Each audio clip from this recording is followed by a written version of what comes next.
लाइमोन इउपिपिएलनि car rally मा message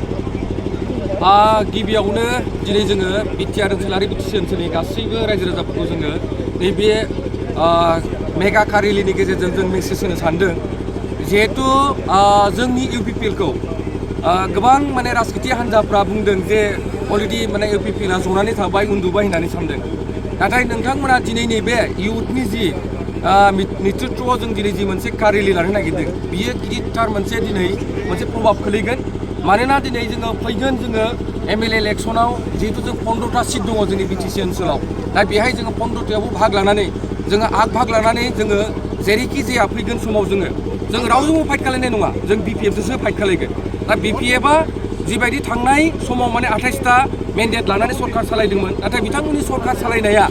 जोङो नुनायाव दिनै बिथांमोना संस्रासो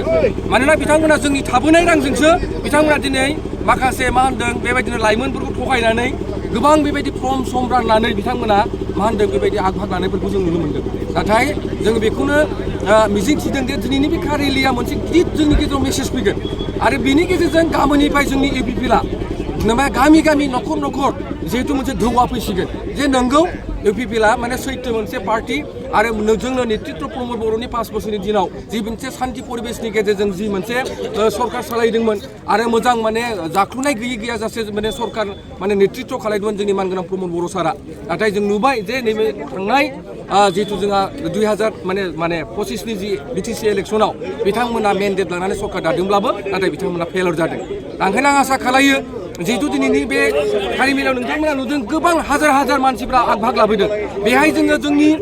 मा होनदों इयुथ माने मिरुजों लोगोसे पेरेन्ट बडि लोगोसे गुबुन सेलफोरनि मानसिफ्राबो बेहाय आग-भाग लानायफोरखौ नोंथांमोना नुनो मोनदों आरो बेनो मोनसे प्रमान जे दिनैनो जों मोनसे सिगनेल होनो नागिरदों जे जाय रायजो राजाफ्रा दिनै गोनो गोथो जानानै दं बिथांमोना फैगोन समाव जोंनि सरकारखौ सान्थि परिबेसनि मोनसे सरकारखौ जोगारनानै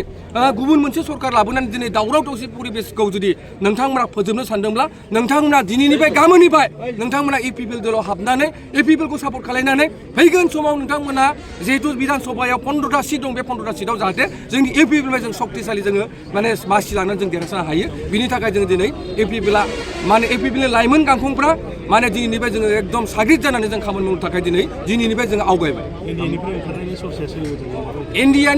इन्डियानि खोथाया जिहेतु जोंना अफिसियेलि खामानिया प्रसेस सोलिबाय थादों बिथांमोना माने ओंखारिया बे उननि बाथ्रा किन्तु जोंहा जोंनि जिखिनि मिशन दङ 15टायाव जों 15टाखौबो होगोन आरो बिनि गेजेरजों जों आवगायलांगोन जिहेतु एलायन्सआ एलायन्स हिसाबै जाबाय थागोन किन्तु जों एलायन्सखौ नेनानै थायाखै जोंहा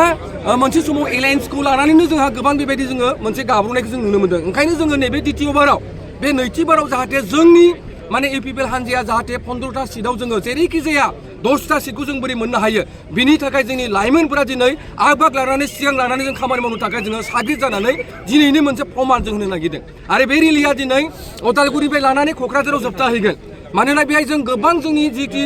जिल्लाफोर दं बे जिल्लाफोरखौ जों गासैबो टाच खालायलांजोबगोन आरो बेनि गेजेरजों दिनै जिहेतु जों खोनानो मोनदों दाख्लैनिफ्राय मानगोनां बिपिएफनि मानगोनां हाग्रामा महिलारि सारा जिहेतु जोंनि नैबे रेलिखौ नुनानै राकेश सारनि नेतृत्व जि मोनसे रेलि ओंखारनो नागिरदों बे रेलिखौ नुनानै बिथांमोनाबो 25 तारिखनिफ्राय बिथांमोनाबो मास गेदारिं लानो नागिरदों दा बेथ' बिथांमोना गिदों आरो बिथांमोना बुंदोंमोन जे इउपिपिएलआ थैबाय होननानै नाथाय इउपिपिएलआ थैयाखै इउपिपिएलआ गोथांसो जादों आरो थांदों आरो नोंथांमोना नुगोन जे बिथांमोना थांनाय समाव जिबायदि 28टा मेन्डेट लानानै देरहादोंमोन एबार उल्था जागोन रायजो राजाया बुजिबाय आरो एबार जेरैखि जाया इउपिपिएलआ बांसिन मेन्डेट लानानै सरकार दागोन माने इउपिपिएलखौ गिनानै हाग्रामा महिलारिबो बिटिएफआ दिनै रेलि खालामनो थाखाय बिथांमोना बाध्य जादों येस नंगौ मानोना बिथांमोना नै जोंनि आरो दिनैनि बे कार रेलिया जिहेतु जोंनाव दिनै बेहाय मा होनदों 700-800 खान माने गारिया दिनै मा होनदों उदालगुरिनिफ्राय लानानै क'क्राझारसिम रावना होगोन जेब्ला जोंनि बे गारिखौ नुगोन अब्ला हाग्रामा सारा गामिनिफ्राय उन्दुनाय जानाय लोंनाय सुख जानाय नङा मोनथिबायना ओंखायनो जों आसा खालामदों जे फैगोन समाव जे इउपिपिएलआ जे मोनसे शक्तिशालि फैफिनबाय इउपिपिएलआ जे मोनसे एनार्जि फैफिनबाय बेखौ जोंनि साफ्रोमबो जोंनि वार्कारफ्रा दिनै रोखा जाबाय थांनाय बिटिसि बिसायख'थियाव लाइमोनफोरानो फेक्टर जादों दिनैनि बे रेलिनि गेजेरजों मोनसे समाव बिथांमोना जिहेतु बिथांमोननि सानैसो जिखिनि इयुननि दैदेनगिरिफ्रा जोंनि गभर्नमेन्टनि दिनाव गोबां बिथांमोना नङैखौबो माने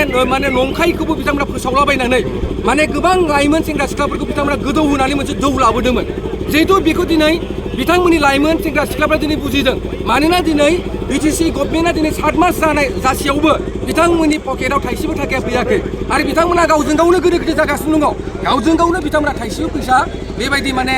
रावनोबो होनो हायाखै जिहेतु बिथांमोना खालि फर्म होनानै नों आं जोंनि मानसिफोरखौ गोनो गोथो खालायदों आरो बिथांमोना बुंदों जे नोंथांमोना जुदि बिपिअ फैयाब्ला जों नोंथांमोननो 2 लाख होनाय नङा 1 लाख होनाय नङा होननानै बिथांमोना माने भुवा माने फोसावबाय थादों दा ओंखायनो जों सानदों जे जोङो लाइमोनफोरखौ जों सांग्रां खालामनांगौ नोंथांमोना जेब्लायबो गोग्गो समाज नागिरदोंब्ला नोंथांमोना जेब्लायबो शान्तिखौ लुबैदोंब्ला नोंथांमोना जेब्लायबो डेभेलपमेन्टखौ लुबैदोंबा नोंथांमोना प्रमद बर' सारजों थानांगोन आरो प्रमद बर' बायदि सार बायदि दैदेनगिरि जोंनि बिटिआर ओनसोलाव गैया मानोना प्रमद बर'आसो गासैबो 26टा जनगोष्ठीखौ समानै नायो समानै अधिकार होयो आरो दिनै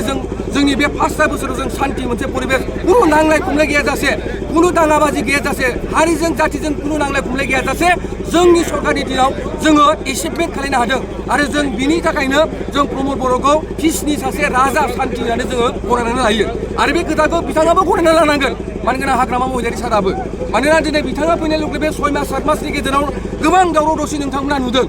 नोंथांमोना क'क्राझारावनो नुगासिनो दङ बाङालिजों माने मुस्लिमजों जाबाय बिनि उनाव बर'जों सावथालजों जाबाय बेबायदिनो गोबां दाङाबाजिया जानायखौ जों नुनो मोन्दों दा ओंखायनो प्रमान जाबाय रायजो राजाफ्रा दिनै माने इपि बिलखौनो लुगैफिनदों इपि बिलखौनो फैनायखौ बिथांमोना हास्थायदों आरो इपि बिला फैयोब्लासो जोंनि बिटिआर ओनसोलाव शान्ति परिबेशा जेब्लायबो इस्टाब्लिश जागोन बेनिखायनो जोङो हाग्रामा महिलारिजों थानाय नङा बिपिएफजों थानाय नङा होननानै दिनै साफ्रोमबो लाइमोन सेंग्रा सिख्लाफ्रा दिनै जोंजों बिथांमोना कन्टेक्ट जादों आरो बिथांमोना दिनै आग बाहाग लादों आरो नोंथांमोना दिनै नुदों जे बे रेलिनि गेजेरजों बेनो मोनसे प्रमान